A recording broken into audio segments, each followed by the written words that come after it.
يضلل فلا هادي له أشهد أن لا إله إلا الله وحده لا شريك له وأشهد أن محمدا عبده ورسوله لا نبي بعده اللهم صل على محمد وعلى آل محمد كما صليت على إبراهيم وعلى آل إبراهيم وبارك على محمد وعلى آل محمد كما باركت على إبراهيم وعلى آل إبراهيم في العالمين إنك حميد مجيد أما بعد فيا عباد الله أوصي نفسي وإياكم بتقوى الله وطاعته لعلكم تفلحون وقال الله تعالى في كتابه الكريم أعوذ بالله من الشيطان الرجيم يا أيها الذين آمنوا اتقوا الله وقولوا قولا سديدا يصلح لكم أعمالكم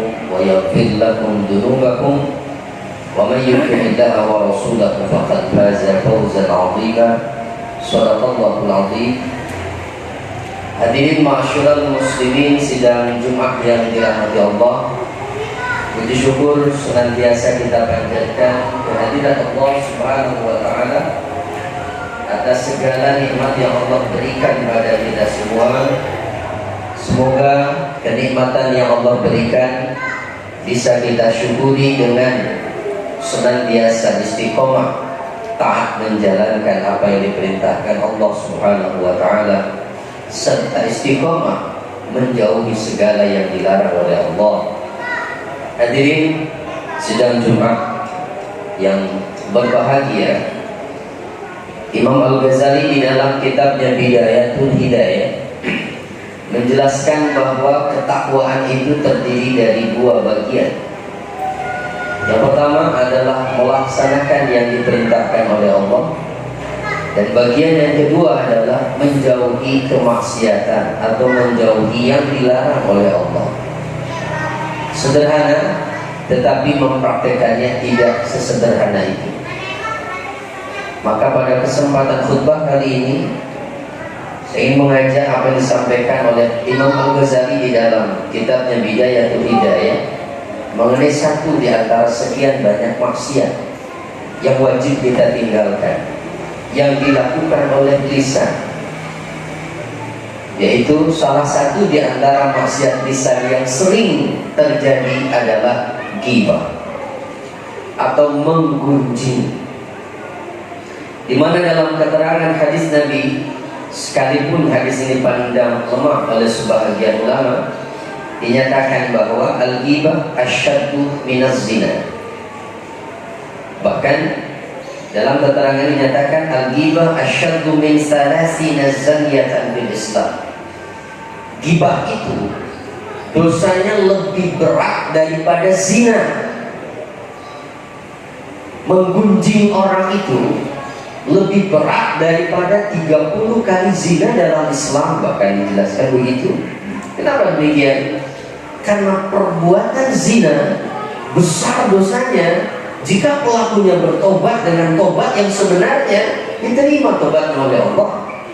Tapi orang yang menggunjing, melakukan ghibah, tidak akan diampuni Allah sampai orang yang digunjing itu memberikan maaf kepadanya. Berat. Dosa kita kepada sesama manusia itu lebih berat daripada dosa kita kepada Allah. Nah, makna ghibah adalah engkau menceritakan seseorang tidak di hadapan orangnya dengan sesuatu yang jika ia mengetahui hal itu tidak akan menyukainya, berkaitan dengan apapun itu. Fa'anta mubtadun zalimun wa in kunta shadiqan. Maka engkau saat menceritakan saudaramu sesama muslim itu,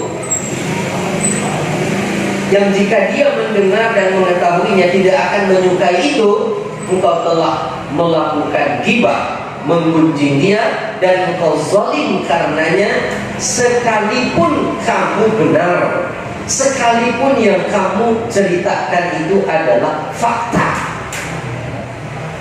Itu ghibah namanya.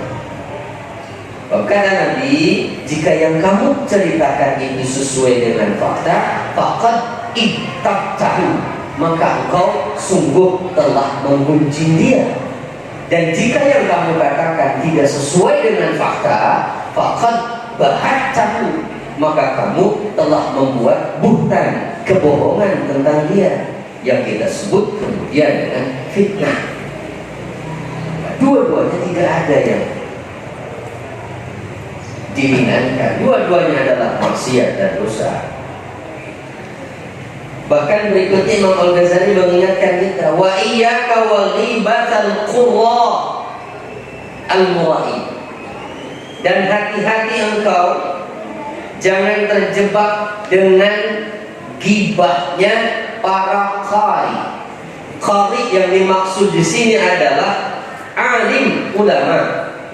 Hati-hati dengan gibahnya ulama, gibahnya kiai, gibahnya ustaz, gibahnya dai, gibahnya mubaligh, gibahnya penceramah, apapun namanya masuk dalam kategori ini. Artinya orang-orang yang sering menyampaikan nasihat, mau itu baik itu disebut dai, mubaligh, penceramah, ustaz, kiai, justru adalah orang yang berpotensi menjadi pelaku ghibah.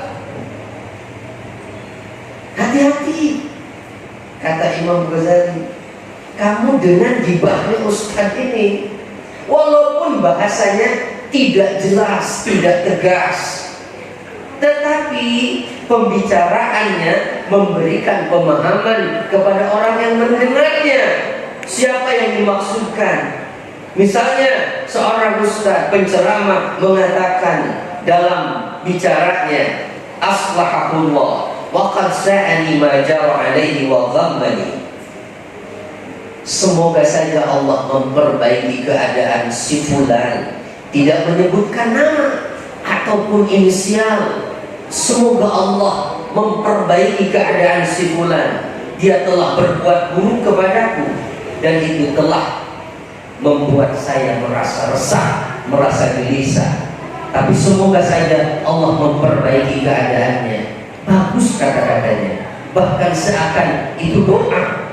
Tetapi orang yang mendengar perkataan si ustaz ini paham siapa orang yang dimaksud oleh ustaz ini, sehingga dia paham, oh si fulan itu dia yang telah berbuat itu kepada ustaz tersebut.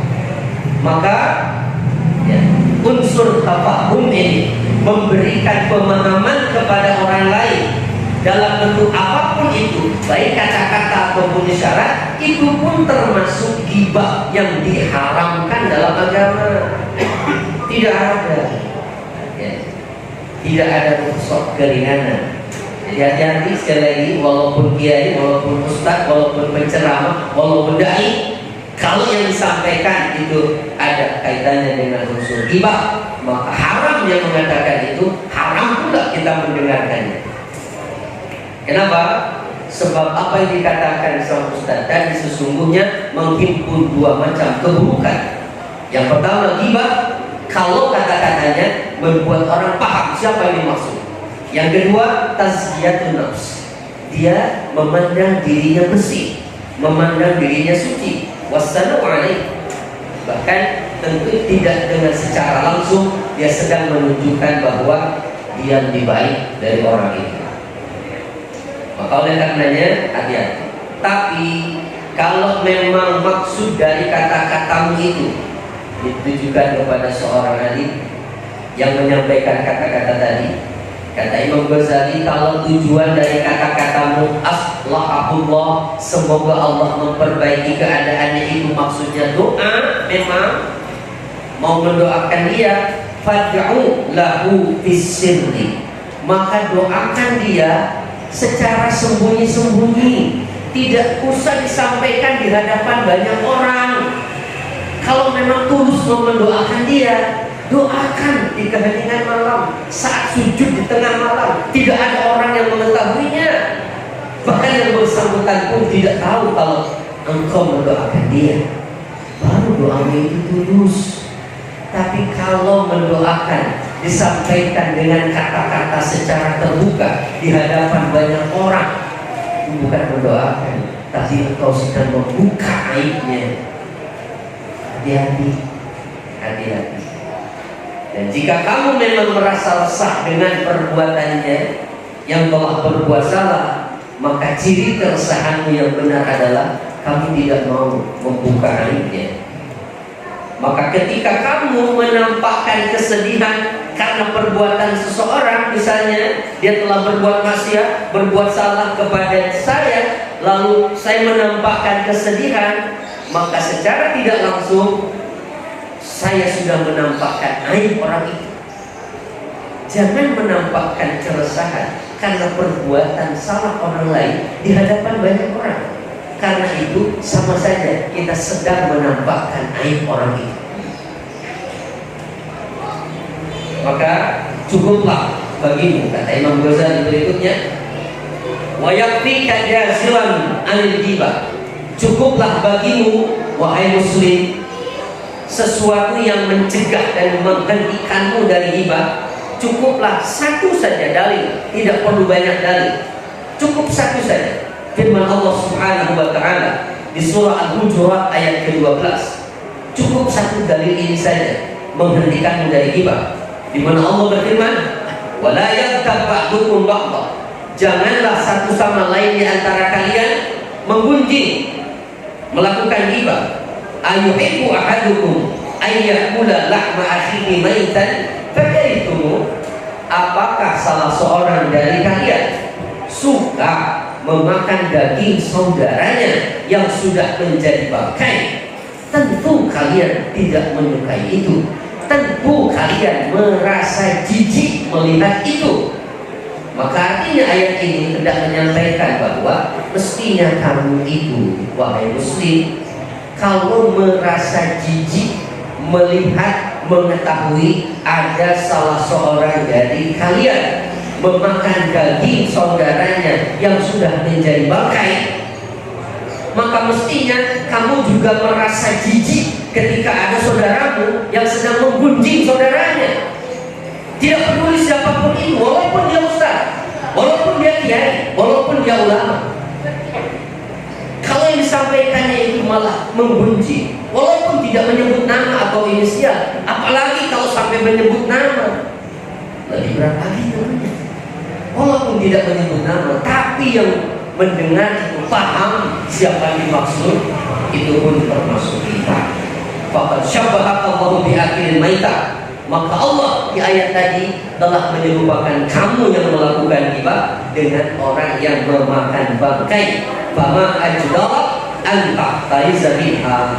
Maka alangkah lebih pantasnya kamu menjaga dirimu dari perbuatan itu. Satu lagi kata beliau, wa yamna'uka minal ghibah amrun law tafakkat tadi. Satu lagi yang dapat mencegahmu dari ghibah, mestinya sebelum kamu memuji orang itu, mestinya kamu berpikir terlebih dahulu. Apa yang hendaknya kamu pikirkan? Hal fika aibun zahir aw batin. Pertama, apakah kira-kira dalam dirimu itu masih ada aib baik lahir ataupun batin? Yang kedua, wahal anta muqaribun maksiatan sirran aw jahran. Kedua, tanyakan pada dirimu, apakah engkau masih suka berbuat maksiat, baik dilakukan secara sembunyi-sembunyi ataupun terang-terangan? Dua pertanyaan ini yang harusnya lebih dulu ditanyakan sebelum engkau memuji siapapun.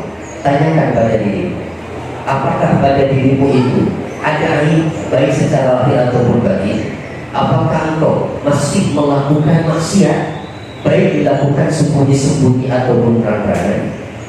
Kalau engkau mengetahui bahwa kamu pun masih ternyata ada aib dan kamu tidak suka aib itu diketahui orang, kalau kamu pun ternyata masih lemah, masih tergoda oleh setan, masih melakukan maksiat ketika sembunyi-sembunyi, ketika tidak ada orang tahu, maka ketahuilah bahwa orang lain pun sama. Orang lain yang punya aib, dia pun tidak akan suka aibnya itu dibuka dan diketahui orang. Orang lain pun punya alasan yang sama ketika dia melakukan maksiat. Dia pun lemah berarti masih. Maka seperti hal yang engkau tidak suka, rahasianya dibuka, dia pun sama tidak menyukainya. Tutuplah aibnya, maka Allah akan menutupi aibmu. Tapi jika engkau membuka aib orang lain, sallallahu alaika alsinatan qidadan yumassikuna yadaka fid dunya. Kalau kamu membuka aib orang lain, maka Allah akan menguasakan atas dirimu lisan-lisan yang tajam yang akan mencabik-cabik harga diri. Artinya Allah akan jadikan orang lain menggunjing dan merusak kehormatan. Itulah balasan. Setiap amal perbuatan itu akan dibalas dengan balasan yang serupa. Maka tentu jangan sampai nanti Allah akan membuka aib kita di hadapan seluruh makhluknya. Siapa orang yang menutupi aib seorang muslim, Allah akan tutup aibnya di dunia dan di akhirat. Tapi orang yang membuka aib seorang muslim, maka Allah akan buka aibnya di dunia dan bahkan di akhirat.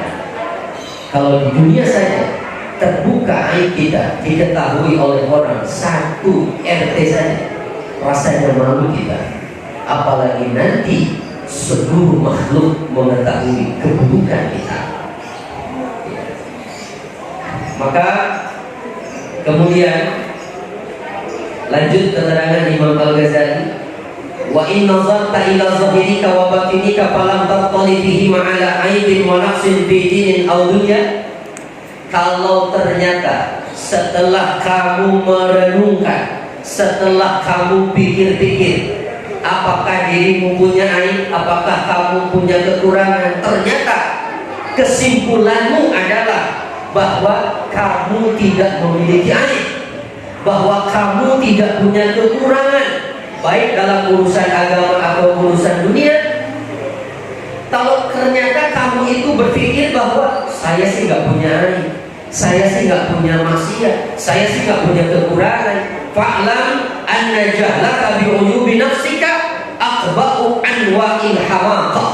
Kalau kesimpulanmu itu berpikir bahwa dirimu tidak punya aib, dirimu tidak punya kekurangan, maka ketahuilah kebodohanmu akan aib dirimu sendiri itu adalah kedunguan yang paling buruk.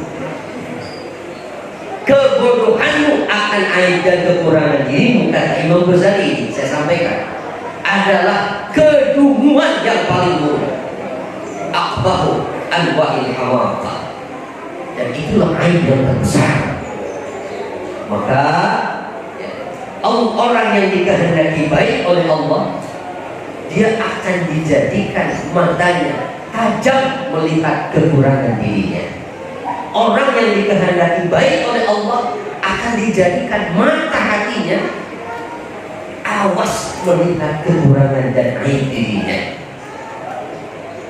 Kalaupun ternyata memang benar engkau tidak punya aib, engkau tidak punya kekurangan, in kunta shadiqan fi dhannik, kalau memang engkau benar dalam dugaanmu itu, memang kamu nggak punya aib, memang kamu tidak punya kekurangan, memang kamu tidak pernah melakukan maksiat misalnya, fashkurillah ta'ala, maka bersyukurlah kepada Allah Ta'ala atas keadaanmu yang demikian. Wala tubsidhu bisalbin nas wa tamakkut bi'awadihi.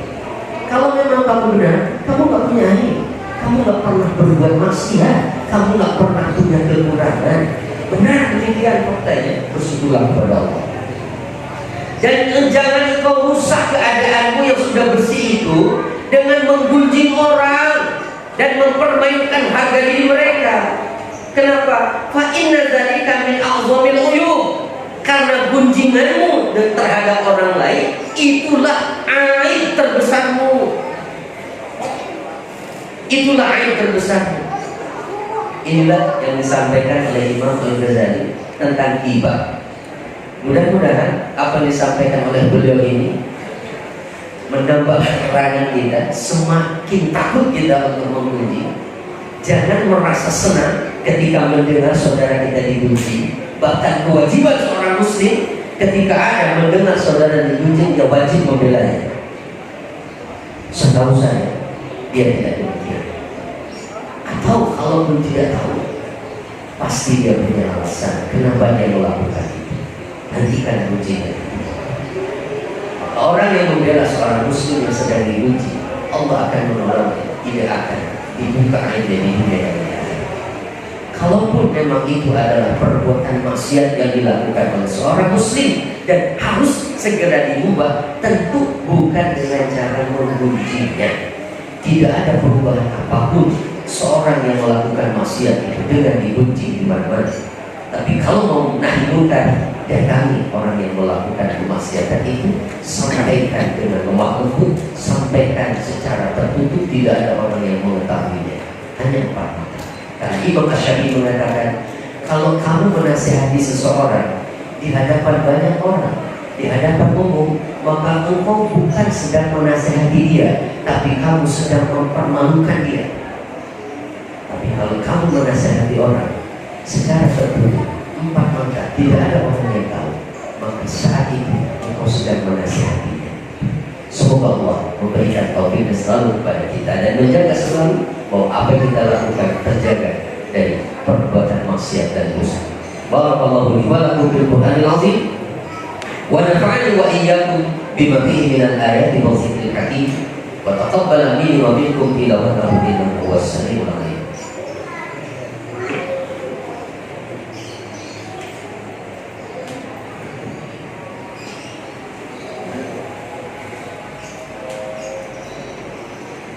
Alhamdulillah Rabbil Alamin alladzi iyyahu na'budu wa iyyahu nasta'in. Asyhadu an la ilaha illallah al-malikul haqqul mubin wa asyhadu anna Muhammadan 'abduhu wa rasuluhu shadiqul wa'dil amin. Wassalatu wassalamu ala sayyidina Muhammadin khatamil anbiya'i wal mursalin wa ala alihi wa sahbihi ajma'in. Amma ba'du fa ya ayyuhal hadirun ittaqullaha haqqa tuqatih wa la tamutunna illa wa antum muslimun.